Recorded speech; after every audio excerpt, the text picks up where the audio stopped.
encourage you all to live the same way. Now, Jesus was always interested in us and interested in his disciples. And he has two prayers in John chapter 17. I won't read the whole, both prayers in completion, but because he first prays for his disciples, the ones that were there, tangible, right with him, and also he prays for all believers. And I'd like to read the prayer for all believers, but before that, and this is just prior to his ascension, and he's about to leave them. And so there's a lot of tension. Actually, this is just before the crucifixion that he prays these prayers. And he's talking about leaving, and he's talking, and the disciples are confused, and the disciples are actually frustrated, and they're very defensive about this whole thing. And we know Peter's story where he says, "Hey, I'm never going to deny you. Jesus, this can't happen to you." And Jesus says, "Peter, yeah, it's going to happen. I'm going to die and rise again." Now, do you notice they always seem to hear that he's going to die, but the second part, they missed that. And yet Jesus said it just as often. And so many times we maybe miss the whole message and so focused in on the negative that we miss the positive, although his death in the final analysis was a wonderful thing. So this is what he says. "And glory has come to me through them," and he is praying for his disciples here. "I will remain in the world no longer, but they are still in the world, and I am coming to you. Holy Father, protect them by the power of your name, the name you gave me, so that they may be one as we are one." There's a oneness there that Jesus is focusing in on. "While I was with them, I protected them and kept them safe by that name you gave me." And this kind of goes in connection with him leaving. You know, now I'm leaving and they're going to be kind of alone. "None has been lost except the one doomed to destruction, so that scripture would be fulfilled.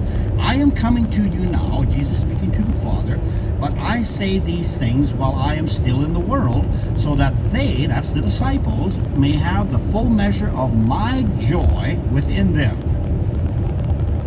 I have given them your word, and the world has hated them, for they are not of the world any more than I am of the world.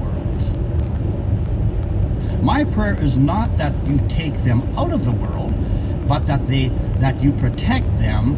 And notice he does not say protect them from the world, he says from the evil one. "They are not of the world, even as I am not of it. Sanctify them by the truth. Your word is truth. As you sent me into the world, I have sent them into the world. For them I sanctify myself, that they may too truly be sanctified."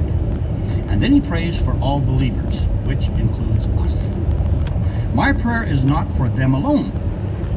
I pray also for those who will believe in me through their message, that all of them may be one, Father, just as you are in me and I am in you.